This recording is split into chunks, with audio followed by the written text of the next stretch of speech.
સ્ટેનલીએ brokerage report જાહેર કર્યો છે. શું છે તમામ વિગતો જાણીએ સહયોગી તૃપ્તિ કપૂરિયા પાસેથી. તૃપ્તિ, જણાવો શું ખાસ વિગતો છે આ રિપોર્ટની અંદર? Good afternoon Neeraj. આપણે રિયલ એસ્ટેટ પર મોર્ગન સ્ટેનલી તરફથી એક પોઝિટિવ રિપોર્ટ કહી શકાય કે આવી રહ્યો છે. ખાસ કરીને એમનું કહેવું એવું છે કે રિપોર્ટમાં કે ગત 6 મહિનાથી રોકાણકારોનો ઇન્ટરેસ્ટ છે જે તે લાર્જ કેપ કંપનીઓ માટે થોડો ઘણો ઘટતો જોવા મળી રહ્યો છે. જેમાં ખાસ કરીને તેમનું કહેવું છે કે DLF છે, ઓબેરોય રિયલ્ટી છે, પ્રેસિડેન્સ ટ્રેડ છે, આ બધા કંપનીના જે છે પ્રી સેલ્સ આઉટલુક જે છે તે ધીમા થઈ રહ્યા છે. જેનું મુખ્ય કારણ તેમણે એ કહ્યું છે કે ડેવલપર્સના લોન્ચ પર એ ખાસ નિર્ભર કરશે અને વેલ્યુએશન જે છે તે મોંઘા એમને હાલમાં જોવા મળી રહ્યા છે. એટલે અહીંયા એક એમ કહી શકાય કે પ્રી સેલ્સ માટે એમનું આઉટલુક આપણને ક્યાંક નેગેટિવ એટલે કે ધીમું થતું જોવા મળી રહ્યું છે.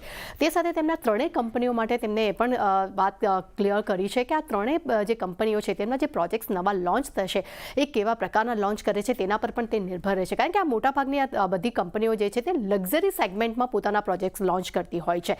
એટલે ખાસ કરીને એની ડિમાન્ડ જે છે ત્યારે ધીમી પડતી તેમને જોવા મળી રહી છે. પરંતુ ખાસ કરીને મોર્ગન સ્ટેનલી જે છે રિયલ એસ્ટેટમાં નાની કંપનીઓ પર વધુ જોર આપવાની વાત કરી રહ્યા છે. જેમાં ખાસ કરીને સેન્ચુરી ટેક્સટાઇલ અને શોભા જેવા કાઉન્ટર્સ જે છે તે તેમની પસંદગીમાં આપણને જોવા મળી રહ્યા છે. ત્યાં તેમનું કહેવું છે કે નાના ડેવલપર્સ જે છે તે તેના તરફ રોકાણકારોની હવે નજર વધતી જોવા મળી રહી છે. અને આ જેટલા બંને કંપનીઓ જે છે તેના વેલ્યુએશન છે તે ઘણા સસ્તા છે જેનો કંપનીને ફાયદો થઈ શકે છે.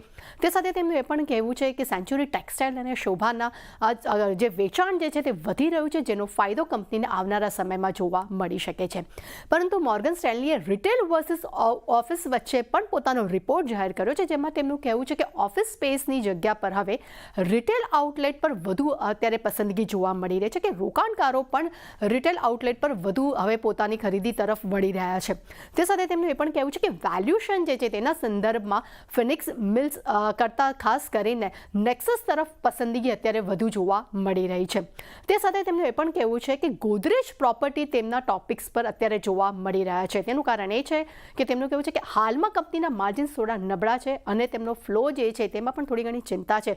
પરંતુ ગોદરેજ પ્રોપર્ટીઝ માટે તેમનો વ્યૂ જે છે તે અત્યારે પોઝિટિવ જોવા મળી રહ્યો છે. એટલે ઓવરઓલ એમ કહી શકાય કે મોર્ગન સ્ટેનલી જે છે તે નાની કંપનીઓ તરફ વધુ ફોકસ આપી રહી છે.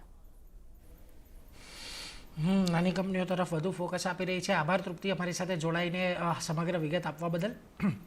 દેવરજી, જો આ જે અત્યારે ખાસ કરીને આ રિપોર્ટમાં જે મુખ્ય વાત અહીંયાથી આપણે સામે આવી રહી છે એ જ કે જે 6 મહિના પહેલાં ઇન્વેસ્ટર્સનો રિયલ એસ્ટેટની અંદર જે રસ હતો એ થોડોક ઓછો થતો દેખાઈ રહ્યો છે.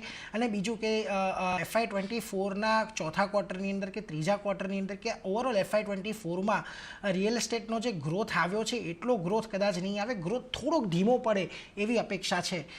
કઈ રીતે તમે અત્યારે રિયલ એસ્ટેટ સેક્ટરને જોઈ રહ્યા છો? લાગે છે તમને કે અહીંયા કન્ટિન્યુઅસ જે આપણું રોકાણ છે એને અત્યારે જાળવી રાખવું જોઈએ? રોકાણને ચોક્કસથી જાળવી રાખવું જોઈએ. એટલે મને આ રિપોર્ટ શું છે ખબર નથી, પણ FY24 એટલે ફાઇનાન્શિયલ યર 24માં જોઈએ તો ફાઇનાન્શિયલ યર 23 ની સામે લગભગ સેલ્સ 20% વધ્યું હતું. એટલે પેન ઇન્ડિયા એબ્ઝોર્બર જે રેટ છે એ બહુ જ સારો હતો. એટલે સપ્લાય 11% હતું ને સામે ડિમાન્ડ 20% હતી. એને કારણે આખા સેક્ટરમાં ઇન્વેન્ટરી મોટાભાગના શેરોમાં 12 મહિનાના લો પર પહોંચી ગયેલી હતી. પછી આપણે જોયું કે એપ્રિલ, મે, જૂન એક પહેલું ક્વાર્ટરમાં સારો એવો ઘટાડો આવેલો, પ્રી સેલ્સ ઓછા થયેલા. પણ જુલાઈ મહિનાના પ્રી સેલ્સના નંબર જોઈએ તો બહુ જ સારા છે. સ્ટ્રોંગ ડિમાન્ડ છે. ખાસ કરીને લક્ઝરીમાં પણ પાછી ડિમાન્ડ આવી છે. સિંગલ ડિજિટ ગ્રોથ આવ્યો છે. પ્રાઇઝીસ પણ વધ્યા છે અને એને કારણે હવે પાછી સારી એવી પાઇપલાઇન દેખાઈ રહી છે. જેમ શોની શરૂઆતમાં આપણે વાત કરી એમ સપ્ટેમ્બર મહિનામાં વ્યાજના દર ઘટશે એવી અમેરિકામાં આશા છે. એટલે MCLR સાથે કનેક્ટેડ હોવાને કારણે જ્યારે ભારતમાં મેં જેમ કીધું એમ આ વર્ષના છેલ્લા ક્વાર્ટરમાં જ્યારે કેલેન્ડર યરના છેલ્લા ક્વાર્ટરમાં નવેમ્બર ડિસેમ્બરની આસપાસ ભારતમાં પણ જો વ્યાજના દર ઘટે તો પછી EMI પણ ઘટશે અને એને કારણે પણ ડિમાન્ડને ફાયદો થશે.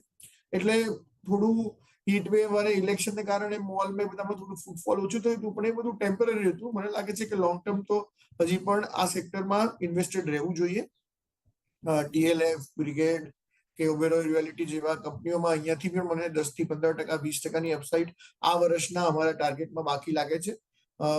નાની ગોદરેજ પ્રોપર્ટીમાં અમને એનું વેલ્યુએશન લગભગ એના લેવલ પર પહોંચી ગયું છે. 3000 અમારું ટાર્ગેટ છે.